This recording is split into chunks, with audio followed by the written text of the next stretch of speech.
मुझे 1 मिनट दीजिएगा मैम, जी screen share कर लें, स्क्रीन शेयर कर लें।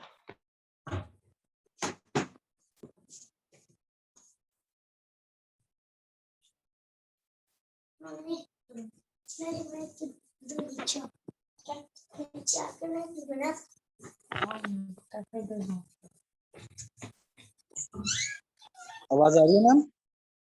हाँ जी सर, आ रही। समझिए, इमेजिनेशन एक अलग चीज है और ऑब्जेक्ट ड्राइवन कंसेप्ट ड्राइवन होना एक अलग कंसेप्ट है। जी ये दो डिफरेंट चीजें हैं, इनको एक साथ मत समझिए। जब हम कंसेप्ट ड्राइविंग की बात करते हैं, ड्रीमर की बात करते हैं कि मुझे कोई भी चीज करने के लिए क्या चीज प्रेरित करती है, कोई रिवॉर्ड, कोई सपना, कोई ड्रीम, या फिर एक प्रैक्टिकल अप्रोच, आउटकम। तो ऐसे केस में वीर जो है वो प्रैक्टिकल बच्चा है, वो एनालाइज करेगा और वो फैक्ट और रियलिटी के बेस पे चलेगा, सपनों पे नहीं। लेकिन कोई भी एक्टिविटी वो करेगा, उसमें जो उसकी इमेजिनेशन है, जो भी उसका आइडिया है, वो उसको बेस्ट मानेगा, दूसरे से सलाह लेने की बजाय। मेरे कहने का मतलब ये था। ओके। ठीक है। जी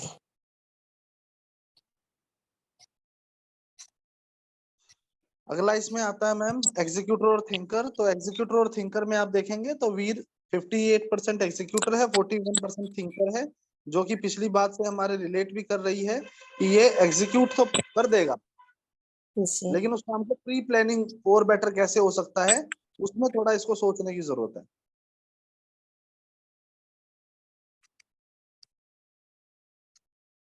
जी ठीक है। तो वहां पे हमें थोड़ा सा ध्यान देना पड़ेगा कि इनको थोड़ा सा सिचुएशन को, रिस्क वगैरह को एनालाइज करना है, काम करने से पहले उसकी प्रॉपर प्लानिंग करनी है, और वो प्लानिंग वो किसी ना किसी के साथ डिस्कस जरूर करनी है। जी आईक्यू, ईक्यू, एक्यू, सीक्यू की बात करते हैं तो मैम देखिए, आईक्यू नॉर्मल है, ईक्यू अच्छा है, एक्यू को थोड़ा डेवलप करने की जरूरत है, और सीक्यू भी नॉर्मल आया है। सर। आईक्यू मैं समझा देता हूँ। आईक्यू इंटेलिजेंट क्वेश्चन है, जहाँ पे पढ़ाई लिखाई, एकेडमिक्स, परफॉर्मेंस, ठीक है, ये सब आता है, तो वो नॉर्मल बच्चे जैसी है, बहुत ज्यादा अच्छी नहीं, बहुत बेकार नहीं। ईक्यू होता है इमोशनल क्वेश्चन, जहाँ पे अपने इमोशन को समझना और दूसरों को अपनी बात समझा पाना, ये आता है। तो इसके अंदर काबिलियत है कि ये अपने इमोशन भी समझ सकता है और दूसरों को भी अपनी बात समझा सकता है, उनसे कनेक्ट हो सकता है। एक्यू जो है वो 96 आया है, जो प्रॉब्लम है थोड़ी सी, थोड़ा डेवलप होना चाहिए, जहां पे मुश्किल सिचुएशन में ये घबरा जाएगा, कंफ्यूज हो जाएगा, डर जाएगा। तो ऐसी सिचुएशन में इसको मोटिवेशन की जरूरत रेगुलरली पड़ेगी। ठीक है। नेवर गिव अप एटीट्यूड पैदा करना होगा, हमें मोटिवेट इसको रेगुलरली करना पड़ेगा। सीक्यू नॉर्मल है, तो जैसे डांस, म्यूजिक, आर्ट में आप परफॉर्मेंस में आप डाल रहे हैं, तो नॉर्मल परफॉर्मेंस वहां पे रहेगी, इसका ब्रेन उसको समझ सकता है, कहीं दिक्कत नहीं है। बट एक्यू को थोड़ा सा और डेवलप करें। लर्निंग स्टाइल की बात हम करते हैं तो मैम लर्निंग स्टाइल में सबसे ज्यादा बोल बोल के याद करेगा, फिर देख के याद करेगा, और उसके बाद लिख के याद होगा। तो अगर ये बोल बोल के याद कर रहा है तो अच्छी बात है। ठीक है। नहीं, बोल अगर बोल के ये याद नहीं होता है। हाँ, अगर ये बोल बोल के याद कर रहा है तो अच्छी बात है। अगर ये बोल बोल के याद नहीं कर रहा है तो हमें थोड़ा सा इस पे काम करना पड़ेगा, और इनको कहीं ना कहीं इस बात का ध्यान भी रखना पड़ेगा कि जितना हो सके, जितना हो सके क्लास में ऐसी जगह बैठे जहां बोर्ड इनके लेफ्ट हैंड की तरफ आए, और अपनी आवाज को रिकॉर्ड करके सुने।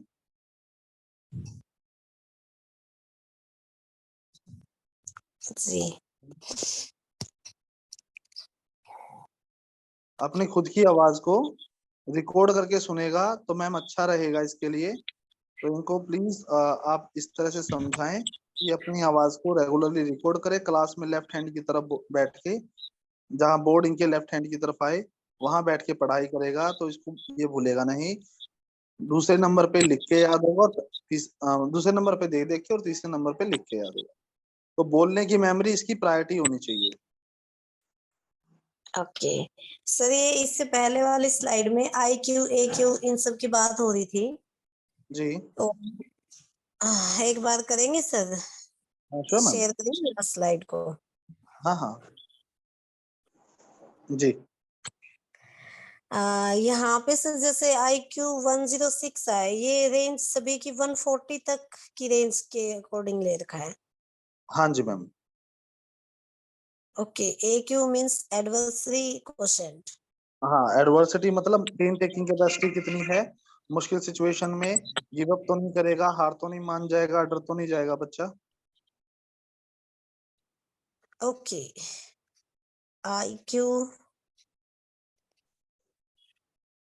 IQ का बताएंगे सर एक बार। 106 106 में नॉर्मल रेंज है, मैंने बताया था आपको। IQ 106 एक नॉर्मल रेंज है। ओके, एंड CQ भी एक बार कीजिए sir, please explain. Creative question है, क्रिएटिव क्वेश्चन बच्चे का क्रिएटिव क्वेश्चन जो है वो अलाउ करता है उसे कि वो चीजों को क्रिएटिव चीजों में कितना अच्छे से उसको समझ पाएगा। तो ये इनका ओके, 114 आया है, IQ से बेटर है। तो जैसा आप बता रहे हो ना म्यूजिक में अच्छा परफॉर्मेंस नहीं दिखाया इसने, ये बात से मैं थोड़ा एग्री कम करूंगा। अगर हम इसको रेगुलरली मेहनत कराएंगे तो ये अच्छी परफॉर्मेंस वहां पे दिखा सकता है। क्रिएटिविटी में जी। हाँ जी ओके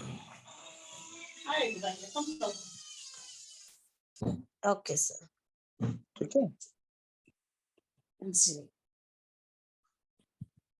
और कोई सवाल है यहाँ पे? नहीं सर। चलिए आगे बढ़े। हाँ जी,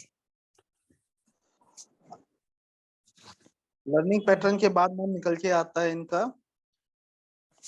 इनका एवरेज किसी भी चीज को समझने की या सीखने की स्पीड कितनी है, कि कोई भी चीजें सीखेंगे उसको कितनी देर में सीखेंगे। Okay. ATD, angle and learning sensibility, हाँ जी। ये तो मतलब क्या है इसका? यहाँ पे आता है कि बच्चा जो है कोई भी चीज कितनी बार उसको समझाना पड़ेगा तब जाके उसको समझ में आएगी। ओके, तो ये समझ लीजिए कि कहीं ना कहीं इनको 2 से 3 बार एक चीज जरूर समझानी पड़ेगी तब जाके वो चीज इनको लंबे समय तक याद रहेगी, समझ में आएगी। जी। ठीक है। तो अगर आप ये सोचें या वीर ये सोचता है कि मुझे एक बार में चीजें समझ में आ जाती हैं, तो वो जी, चीज इतनी एक्यूरेट नहीं होगी। इसको 2 से 3 बार उस चीज की प्रैक्टिस करनी ही पड़ेगी, तब जाके वो लंबे समय तक वो चीज इनको याद होगी। ओके, ठीक है। जी, अगला आ जाता है मैम इसमें लीडरशिप स्टाइल। तो देखिए 80% रिलेशनशिप ओरिएंटेड है, 20% टास्क ओरिएंटेड है, जो कि सही नहीं है। ये उल्टा होता तो भी सही नहीं होता, लेकिन कहीं ना कहीं आप ये समझ के चलिए कि इनको रिलेशनशिप डेवलप करने में ज्यादा कंफर्टेबल हो जाएगा काम के बीच में, और टास्क को फोकस कम करने लग जाएगा। तो जैसे जैसे ये लीडर बनेगा, ये इस बात की चिंता करने लग जाएगा कि सामने वाला बंदा मेरा दोस्त है, भाई है, रिश्तेदार है, ठीक है, कोई बात नहीं, गलती हो गई, और अपने काम में गलतियां होती रहेंगी। तो आपको इस बात का ध्यान रखना पड़ेगा कि इनकी रिलेशनशिप ओरिएंटेड लीडरशिप को हमें टास्क ओरिएंटेड लीडरशिप में कन्वर्ट करना पड़ेगा। जी, वो एक बैलेंस नहीं है इसमें। तो बैलेंस नहीं है, वो 50-50 होता, 60-40 होता तो भी समझ आता है, 80-20 फर्क रहता है। जी, ठीक है। ओके, अब इन एनालिसिस के बेस पे हम कुछ करियर ग्राफ के पास पहुंचेंगे कि किस तरह का करियर इनके लिए सही होना चाहिए, व्हाट टाइप ऑफ करियर। ठीक है। तो टाइप ऑफ करियर में हम देखते हैं कि 18.51% और 17.50% के साथ 2 करियर आगे निकल के आए हैं। सबसे पहला करियर इनका निकल के आया है जिसमें मैथ और साइंस की एबिलिटी का इस्तेमाल करके रिसर्च वर्क करना हो। तो ऐसा काम जिसमें रिसर्च करना हो, वो काम इनके लिए बढ़िया हो सकता है। ओके, ठीक है। तो हमें कहीं ना कहीं इनको रिसर्च वर्क ऐसे काम में देखना है जिसमें ये रिसर्च में आगे बढ़े। दूसरा, ऐसा काम जिसमें क्लैरिकल, एडमिनिस्ट्रेशन, नंबर्स, पेपर्स, इस तरह के काम को मैनेज करे। ठीक है। जी, तो ऐसे काम में ये ज्यादा कंफर्टेबल रहेगा।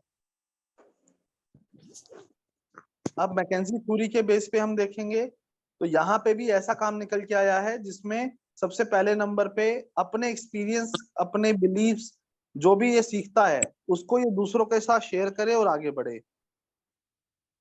ठीक है, तो ऐसे केस में, हाँ जी, तो ऐसे केस में आप समझिए कि इनको हमें करियर बहुत सोच समझ के डिसाइड करना पड़ेगा कि ये पहले नंबर पे क्या ऐसा कर सकते हैं जो इनके खुद के एक्सपीरियंस को भी काउंट करे, प्लस ये रिसर्च भी करें। ठीक है, तो ऐसा काम देखना पड़ेगा कि अपने एक्सपीरियंस से दूसरों को इन्फ्लुएंस करे। ऐसे काम करने में ये ज्यादा कंफर्टेबल महसूस करेंगे। तो उसके लिए हमने इनके लिए कुछ करियर शॉर्ट आउट करे हैं, लेकिन उससे पहले ये भी समझ लेते हैं कि ये कोई भी फैसला लेता है 80% वो फैसला आसपास के माहौल से बनता है, 20% इनका खुद का होता है। ओके। ठीक है, अफेक्टिव मेथड से 80% अफेक्टिव मेथड से बात एक्वायर करता है इसका दिमाग, और 20% इनका दिमाग खुद चीजों को एनालाइज करके एक्सेप्ट करता है। ठीक है, जी। यहाँ पे कुछ एक्टिविटीज ऐसी हमने शेड्यूल की हैं जिसकी वजह से बच्चा जो है वो ओवरऑल ग्रोथ कर पाएगा, होलिस्टिक डेवलपमेंट पे जा पाएगा, जिसमें instrumental music, singing, dancing, foreign language and painting and drawing. अगर ये चीजें हम बच्चे को करा रहे हैं तो इनकी डेवलपमेंट के चांसेस जो हैं, ओवरऑल डेवलपमेंट के चांसेस जो हैं वो ज्यादा हो जाते हैं। तो क्या इनमें से कोई एक्टिविटी ये अभी कर रहे हैं? सर फॉरेन इंटरेस्ट नहीं है। मैम इंटरेस्ट की बात नहीं हो रही है, आप इसके इंटरेस्ट को छोड़ दीजिए। इनका इंटरेस्ट 80% दूसरों की वजह से बनता है, तो इंटरेस्ट इनका बनाया जा सकता है। समझ रहे हैं? हेलो हेलो, हेलो, हाँ जी, मैंने थोड़ी देर में हाँ जी,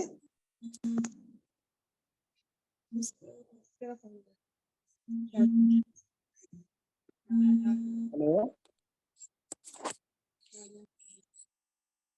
हाँ जी मैम, सर। सुन पा रहे हैं? हाँ जी सर। हाँ, तो मैं ये कह रहा हूँ मैम, इनका फॉरेन लैंग्वेज का बेशक इंटरेस्ट ना हो, आपको इनको आवाज। डालना ही पड़ेगा। हेलो सर, हेलो, सुन पा रहे हैं आप?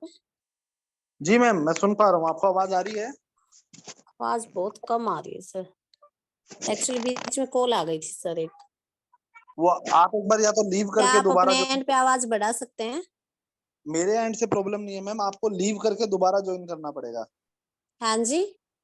आप एक बार लीव करें और फिर रीज्वाइन करें। ठीक ठीक है सर, ओके।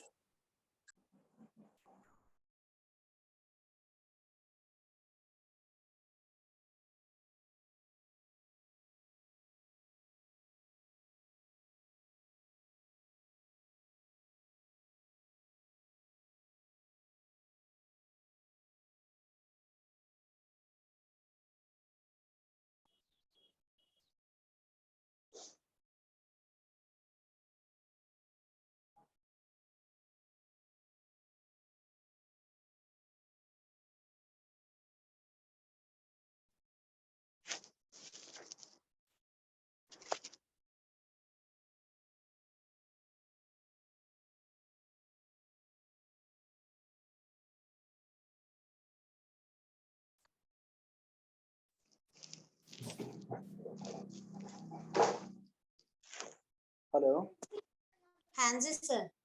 अब ठीक है मैम आवाज? हाँ हाँ, अब सुन पा रहे हैं। ठीक, तो I was again I am repeating my self कि आपको इनको जो जो एक्टिविटी 9% से ऊपर है इनमें आपको बच्चे को डालना पड़ेगा, सो दैट इनकी ओवरऑल ग्रोथ हो सके। अब इसमें इंटरेस्ट और नॉन इंटरेस्ट की बात नहीं है। ओके। एक्चुअली सर इसके स्कूल में जर्मन है। जर्मनी के साथ साथ एक दो नहीं, और इसके लिए सिखा बहुत बोला था बट नहीं सीखा इसने। कोई ना कोई इंटरेस्ट आया इसका सीखने में। कोई और लैंग्वेज ट्राई करें मैम, आपके बच्चे के अंदर काबिलियत है, फ्यूचर में काम देगी। आज उसका इंटरेस्ट नहीं है, लेकिन फ्यूचर में वो लैंग्वेज इसकी हेल्प जरूर करेंगी हाँ और ये जी, अच्छा सीख पाएगा। आप टेंशन ना ले, ये लैंग्वेज सीख पाएगा। इंटरेस्ट नहीं होना एक अलग चीज है। इसको हाँ इंटरेस्ट वैसे तो किसी बात में होगा ही नहीं, वीर को इंटरेस्ट अपने आप में ही होगा। जो इसको समझ जी, में आता है ये उसी को मानेगा, जो इसको ठीक लगता है इसको वही सही लगता है। आपकी बात और हमारी बात ये सब सेकेंडरी हो जाती है, टीचर्स की बात सेकेंडरी हो जाती है। तो हमें जी, ये समझाना पड़ेगा और थोड़ा कुछ चीजों पे हमें स्ट्रिक्ट होना पड़ेगा। और 80% उनका दिमाग बात मान सकता है तो ये कोई दिक्कत नहीं है, मान लेगा। जी, ठीक है। ओके, अभी यहाँ तक हमने जो वीक के बारे में बात की है, अब हम आ गए हैं स्ट्रीम सिलेक्शन पे। स्ट्रीम सिलेक्शन की जहां हम बात करते हैं मैम, तो देखिए यहाँ पे कॉमर्स पहले नंबर पे है, साइंस दूसरे पे और आर्ट्स तीसरे पे है, लेकिन तीनों में जो परसेंटेज है वो बहुत कम है, मतलब गैप को बहुत कम है, तो ऑलमोस्ट तीनों ही बराबर है। जी, हेलो, एक हाँ जी परसेंट सर, का gap है। तो फिर भी हम अब जो करियर इनको बताएंगे वो उसी स्केल पे बताएंगे। पहले कॉमर्स बेसिस पे क्या क्या अच्छे करियर हो सकते हैं, साइंस बेसिस पे क्या अच्छे हो सकते हैं और आर्ट्स बेसिस पे क्या क्या अच्छे हो सकते हैं। अब जब भी हम, आपको स्क्रीन तो दिखाई नहीं दे रही होगी? स्क्रीन दिखाई दे रही है सर मुझे, जैसे कैरियर ऑप्शन, मेडिकल। तो अब यहाँ पे मेडिकल जो लिखा हुआ है वो जी, करियर कैटेगरी है, और नीचे डॉक्टर, न्यूट्रिशनिस्ट, फार्मासिस्ट, ये क्या है, ये करियर ऑप्शंस है। तो जी, हम क्या करेंगे, हम पहले करियर कैटेगरी फाइनल करेंगे और फिर उसमें से करियर ऑप्शन निकालेंगे। जी, कौन सी कैटेगरी फाइनल करेंगे? जिसमें ज्यादा ऑप्शंस में 4 स्टार और 5 स्टार हो। ओके, जिसमें 4 स्टार और 5 स्टार है वो बेस्ट है। 3 स्टार वाले में मेहनत करनी पड़ेगी, 2 स्टार वाला बहुत बड़ा रिस्क है, और एक में तो जाना ही नहीं है। ओके, तो medical field not selected, engineering not selected till now. Music के फील्ड में स्कोप है, बट ये इनका इंटरेस्ट नहीं बन पा रहा है, ये जा नहीं रहे हैं, तो इसको भी अभी हमें अवॉइड करना पड़ेगा। लाइफ साइंस में अगर ये यहाँ पे भी 3 स्टार ज्यादा है, 4 स्टार एक में ही है, तो मैं अभी इसको शॉर्टलिस्ट नहीं करूंगा। ओके, डिजाइनिंग एक अच्छा ऑप्शन हो सकता है, तो फैशन डिजाइनिंग, आर्किटेक्चर, ठीक है, car bike designing, this could be, but देखते हैं इसके अलावा कुछ और मिलता है तो। वेदर एनवायरनमेंट साइंस में भी ज्यादा स्कोप्स वाले ऑप्शंस नहीं है। बैंकिंग फाइनेंस में भी इतना अच्छा नहीं है।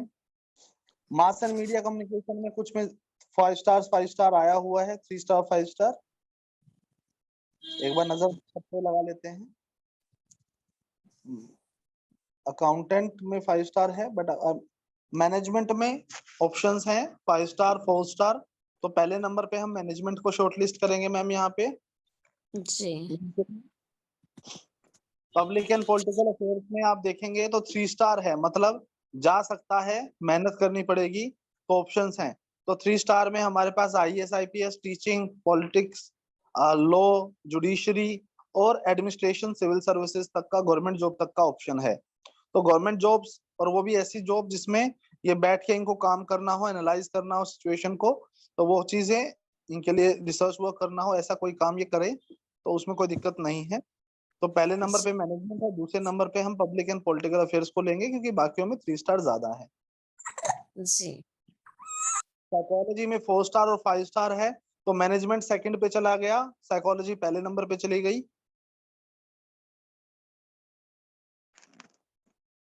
फॉरेन लैंग्वेज में कुछ में अच्छे ऑप्शंस हैं, कुछ में 3 स्टार है, तो अभी शॉर्ट लिस्ट नहीं कर रहा हूं मैं। स्पोर्ट्स में नहीं है, डिफेंस में नहीं है। तो अगर अब हम देख के चले तो वीर के लिए सबसे पहले नंबर पे निकल के आता है साइकोलॉजी का फील्ड। साइकोलॉजी में भी बहुत डेप्थ में रिसर्च होती है, ठीक है, ह्यूमन ब्रेन को समझना होता है, ह्यूमन ब्रेन की एक्टिविटी को समझना होता है। तो अगर ये मेडिकल फील्ड को लेके भी आगे बढ़ते हैं तो साइकाइट्रिस्ट, साइकोलॉजिस्ट, इस तरह के फील्ड में ये आगे जा सकते हैं, एक अच्छे काउंसलर बन सकते हैं। दूसरे नंबर पे इनको मैनेजमेंट ऑप्शन निकल के आ रहा है, तो अगर ये मैनेजमेंट में जाते हैं, HR मैनेजमेंट करते हैं, बिजनेस मैनेजमेंट करते हैं, सेल्स मैनेजमेंट करते हैं, तो तीनों काम इनके लिए अच्छे हैं। जी, तीसरे नंबर पे गवर्नमेंट जॉब्स है और लो है। तो लो में ये कंफर्टेबल रहेंगे क्योंकि ये अच्छा बोल सकते हैं और ये बहुत ही लॉजिकली सोचते भी हैं। बस जी लो में क्या है कि इनको कुछ भी लॉजिक है वो ऑलरेडी से प्री डिफाइंड लो है, उसमें से ही रेफरेंस लेना है, तो वहां से इनको हेल्प मिल जाएगी। और अगेन वहां पे भी रिसर्च वर्क जुड़ता है। तो हम इनको जो शॉर्टलिस्ट कर रहे हैं वो 3 मेजर कैटेगरीज है, साइकोलॉजी, मैनेजमेंट और पब्लिक एंड पॉलिटिकल अफेयर्स, जिसमें क्योंकि इनका लैंग्वेज में इंटरेस्ट नहीं बन रहा था तो हमने लैंग्वेज को अवॉइड कर दिया। इनका इंटरेस्ट डांस और म्यूजिक में नहीं बन रहा था, उसको भी अवॉइड कर दिया, बट उनमें ऑप्शंस थे। जी तो अब इनमें से आपने क्या करना है सर के साथ, और जैसे जैसे वीर भी बड़ा हो रहा है, आपने इनमें से कुछ करियर ऑप्शन 3 से 4 ऑप्शंस आप शॉर्टलिस्ट करें जिनमें 5 स्टार और 4 स्टार है, और उनके ऊपर आप डिसाइड करके वीर को अभी से उसकी तैयारी में लगा दें। जी ठीक है। फ्यूचर साइकोलॉजी का भी बहुत है, फ्यूचर इंडिया में बिजनेस का भी बहुत है, मैनेजमेंट का भी बहुत है, क्योंकि इंडिया, ये जो जनरेशन है जो ये अब चल रही है, ये स्टार्टअप्स हैं दुनिया भर के, रोज नए बिजनेस खुल रहे हैं, दुनिया इंडिया पे इन्वेस्ट कर रही है। इंडिया में इतनी पॉपुलेशन है तो लेबर ज्यादा आती है, तो एमएनसीज इंडिया में आ रही हैं। ठीक है। तो मैनेजमेंट भी एक अच्छा ऑप्शन हो सकता है, साइकोलॉजी भी एक अच्छा ऑप्शन हो सकता है। ये दोनों ऑप्शन जो है ये प्रोफेशनल करियर के लिए, इनके लिए बन सकते हैं। ओके लॉ जुडिशरी में मेहनत करनी पड़ेगी, तो वहां पे क्योंकि 3 स्टार है, लेकिन 4 स्टार और 5 स्टार वालों में से कोई भी 1 या 2 ऑप्शन, 3 ऑप्शन, 4 ऑप्शन आप डिस्कस करके फाइनल कर सकते हैं। और उसमें भी अगर आपको कुछ एडवाइस चाहिए होगी, सलाह लेनी होगी, तो आप मुझसे ले सकते हैं, कोई दिक्कत नहीं। ओके कहाँ तक आपका कोई सवाल या डाउट है तो पूछिए। थैंक यू नहीं सर मूव ऑन ये रिकॉर्डिंग हम नहीं, अभी ये काउंसलिंग हमारी एंडिंग पे आ गई है। यहाँ पे हम ग्राफिक देखें तो ग्राफिक के ऑप्शंस जो निकल के आ रहे हैं, साइकोलॉजी के निकल के आ रहे हैं, ठीक है, मैनेजमेंट के निकल के आ रहे हैं, लिटरेचर में भी है, म्यूजिक में भी है, लेकिन उसमें वो जाना नहीं चाह रहा है, तो हम इन्हीं को प्रायोरिटी रख के चलेंगे। आप आराम से, ये रिकॉर्डिंग आपको प्रोवाइड कर दी जाएगी, आप आराम से इसको स्टडी करके हमसे डिस्कस कर सकते हैं बात। ओके बाद में अगर कोई क्वेश्चन रहेगा तो सर कौन से नंबर पे कॉल कर सकते हैं? आप कभी भी कोई भी क्वेश्चन है आप व्हाट्सअप कीजिए कि मुझे वीर के बारे में कुछ कंसल्ट करना है, दैट्स इट। आपको ओके टाइम मिल जाएगा, उस टाइम पे हम बात कर पाएंगे। जी जी ओके ठीक है, हाँ जी चलिए ma'am, thank you so much for your time. मैं रिकॉर्डिंग्स आपको भिजवा दूंगा और उसके बाद आप आराम से इसको स्टडी कर लीजिएगा। विराज की ओके सर एक विराज की भी होगी सर आपके पास? विराज की काउंसलिंग करनी है, मुझे 1 मिनट दीजिए, विराज की रिपोर्ट देख लेता हूँ। आपको व्हाट्सअप की गई है विराज की रिपोर्ट? हाँ जी की गई है सर।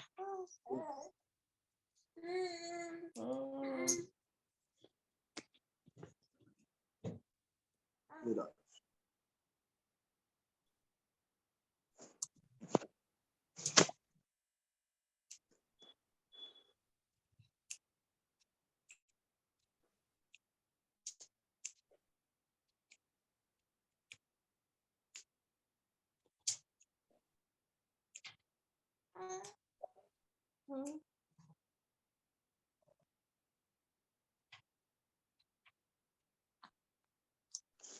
हमने इस सेशन को रिकॉर्ड नहीं किया क्या, दूसरे वाले को?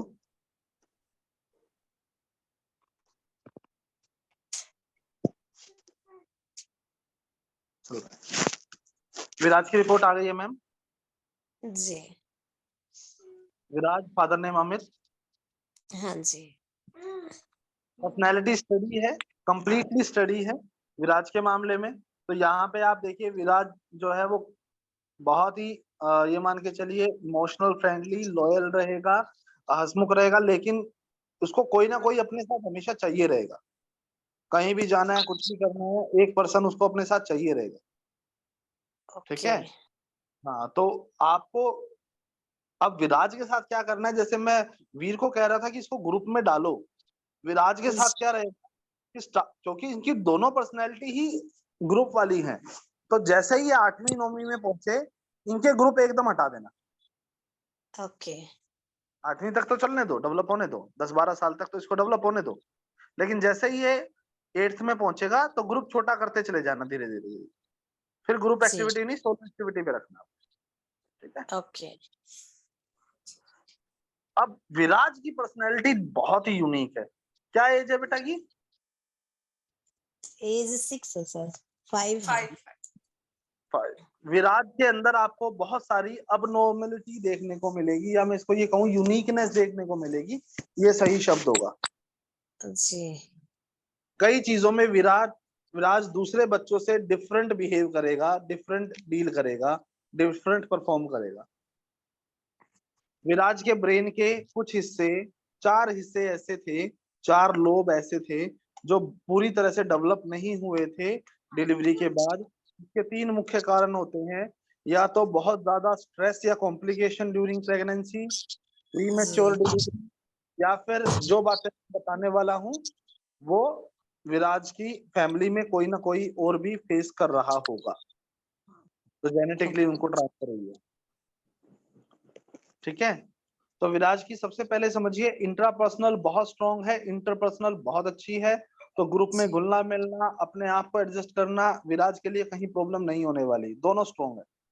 जी लेकिन logical intelligence by birth develop हुई नहीं थी, तो जितना भी लॉजिकल ये बच्चा बनेगा ये टोटली एनवायरनमेंट के हिसाब से बनेगा।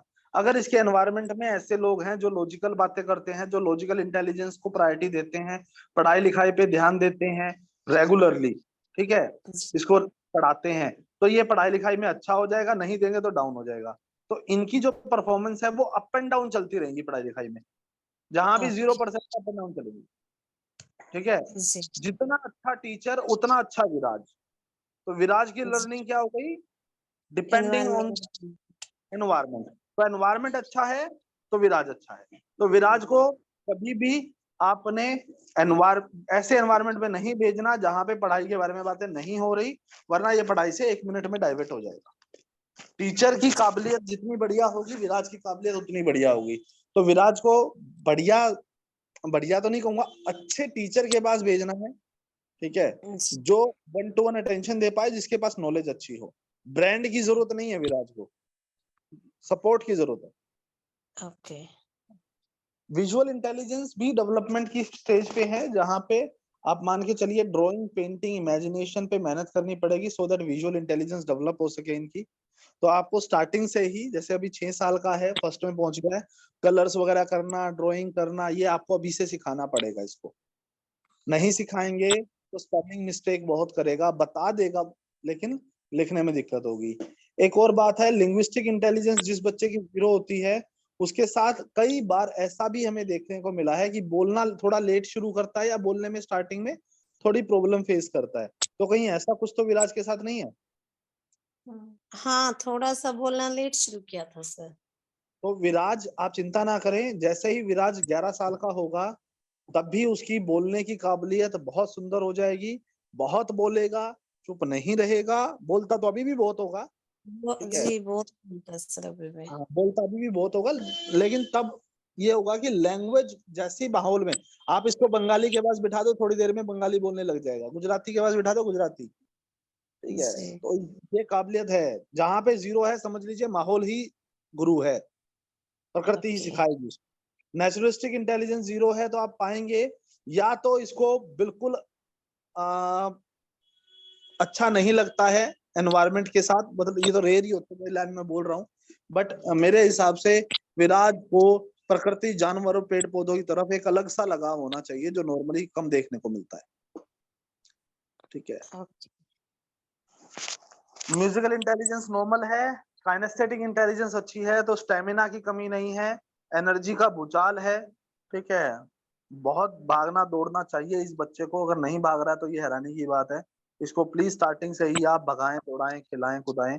हफ्ते में 2 दिन पूरे शरीर पे ऑयल मसाज जरूर करें, क्योंकि लेफ्ट और राइट ब्रेन बैलेंस नहीं है। तो जो बातें मैं बोल रहा था कि लेफ्ट और राइट ब्रेन बैलेंस होना क्यों जरूरी है, वो समझिएगा कि विराज के साथ क्या होगा, मूड स्विंग होगा, बैठे बैठे मूड अपसेट हो जाना, एकदम अजीब तरह से रिएक्ट करना, बहुत हाइपर रिएक्ट करना, हाथों से पसीना आना, ठीक है, शरीर में एंजाइटी महसूस होना, कई बार बहुत ज्यादा भूख लगना, कई बार कुछ नहीं खाना, ठीक है।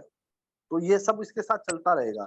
सर्दी गर्मी का एहसास भी नॉर्मल लोगों से डिफरेंट होगा, बहुत ज्यादा ठंड लगना या बिल्कुल ठंड ना लगना, बहुत ज्यादा गर्मी लगना या ना लगना, तो ऐसा चलेगा इसके साथ। ओके। ठीक है, और ऐसा होता भी होगा, पूछिए एक बार मैम से। हाँ जी, होता है सर। जी। लर्निंग इनकी काइनेस्थेटिक लर्निंग है, तो स्टार्टिंग में विराज ना आपको थोड़ा स्लो लर्नर दिखेगा, क्योंकि जब तक ये लिख नहीं लेगा इसके दिमाग ये इसको याद नहीं होने वाला।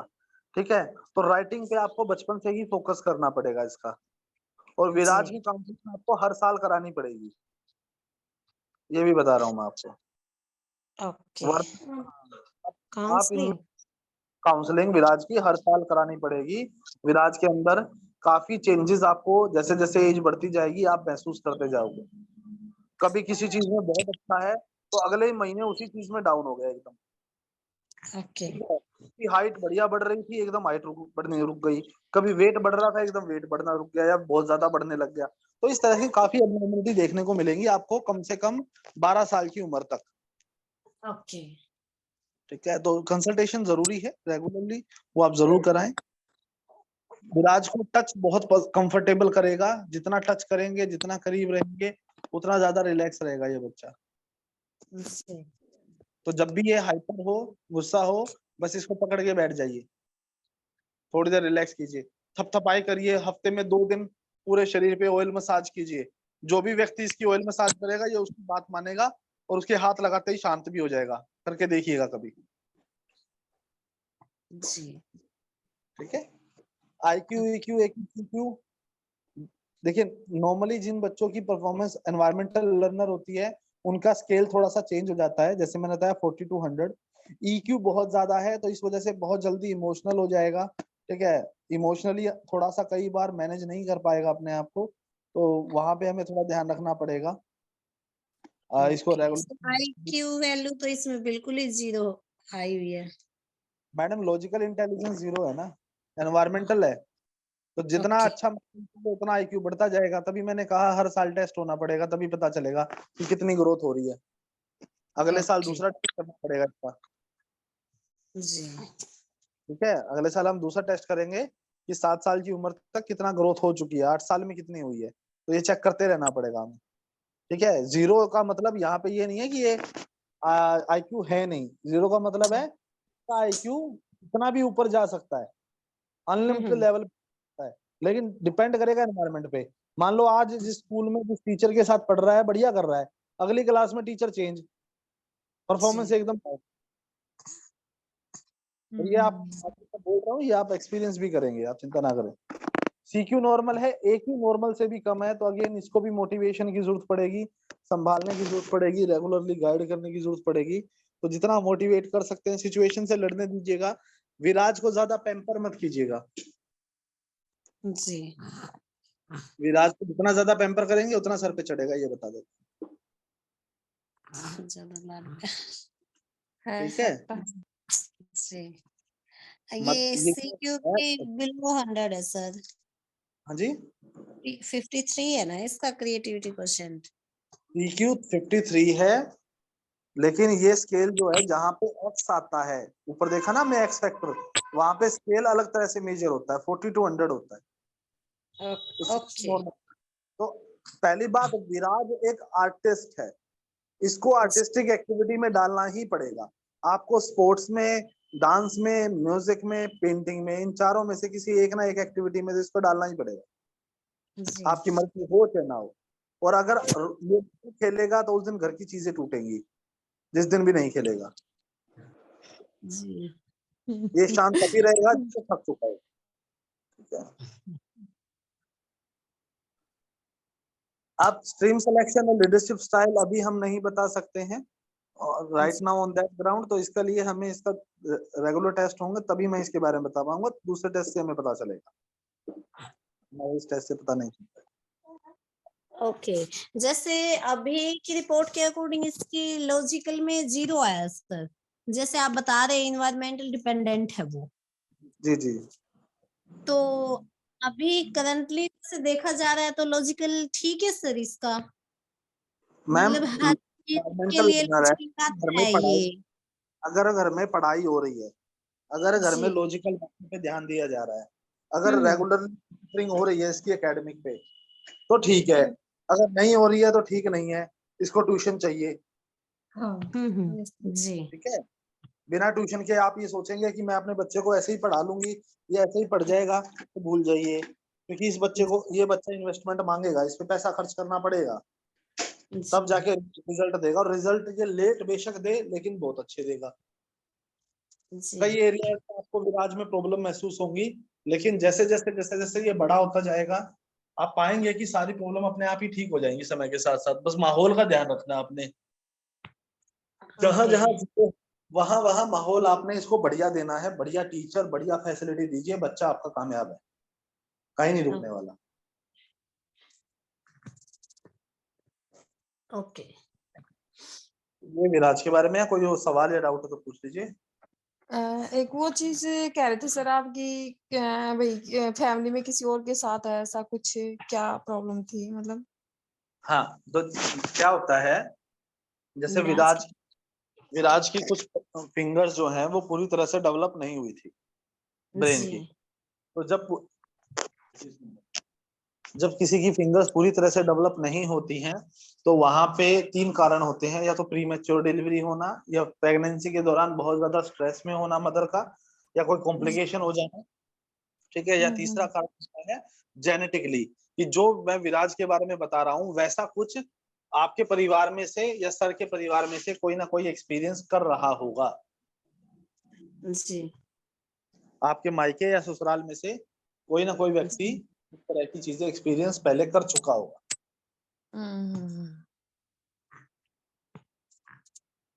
ठीक है, ठीक। बट इतनी ज्यादा प्रॉब्लम नहीं है। हफ्ते में 2 दिन फुल बॉडी ऑयल मसाज कीजिए, पाइनएप्पल, बनाना, कोकोनट, बीटरूट, स्पिनिच खिलाइए। ठीक है, जितना हो सके। आंवला खिलाइए बच्चे को। फिजिकल एक्सरसाइज जरूर कराएं, ड्राइंग पेंटिंग जरूर कराएं, म्यूजिक और संगीत के टच में रखें। बच्चा काफी हद तक रिलैक्स रहेगा और धीरे धीरे ग्रो हो जाएगा। टाइम लगेगा बट ग्रोथ अच्छी मिलेगी आपको। सर सर इसको गुस्सा बहुत ज्यादा आता है। मैम, मैंने बताया मूड स्विंग बहुत होते हैं, जिनका लेफ्ट और राइट ब्रेन बैलेंस नहीं होता उनको मूड स्विंग बहुत होते हैं। ये तभी शांत होगा जब इसको टच मिलेगा। जब भी ये गुस्सा हो, डांटने से या समझाने से ये नहीं रुकेगा, आपको इसको पकड़ के बैठना पड़ेगा। कमर पे थपथपाई कर दी, सर सहला दिया, ठीक है, थोड़ा मजबूती से पकड़ लिया, तो ये अपने आप थोड़ी देर में रिलैक्स हो जाएगा। बट जी वो ये बात। भी हो पाएगा जब आप इसकी ऑयल मसाज रेगुलर करोगे पूरे शरीर की। इसके शरीर देखो, हमारी ना बॉडी की भी अपनी मेमोरी होती है। जैसे मान लो आप रोटी बनाते हुए तवे पे गर्म हाथ लग गया, तो हाथ किस तरह से ऊपर जाएगा, साइड में जाएगा या ऊपर की तरफ जाएगा, वो अपने आप हो जाता है, इंस्टेंट, सोचना नहीं पड़ता। वो बॉडी की मेमोरी है। तो जब इसकी बॉडी को आपका टच रेगुलर मिलता रहता है और बॉडी की मेमोरी में आपका टच ये सेव हो गया कि इससे रिलैक्स होता हूँ, क्योंकि मालिश जब हम करते हैं ना रिलैक्स होता है, हो जाते हैं। इससे जब भी ये हाइपर हो, गुस्सा हो, आपने सिर्फ और सिर्फ इनको टच करना है और इनकी बॉडी को आपका टच महसूस होते ही ये धीरे धीरे रिलैक्स हो जाएगा। जी। यही तरीका, कोई समझाने का तरीका नहीं है ना, ये समझेगा। और ज्यादा पैम्पर भी नहीं करना, ये बता देता हूँ। ठीक सर। ठीक है, ठीक। चलिए जी, thank you so much. Recording में आपको भिजवा देता हूँ। Okay thank you. Okay, have a great day. जी क्या हुआ है?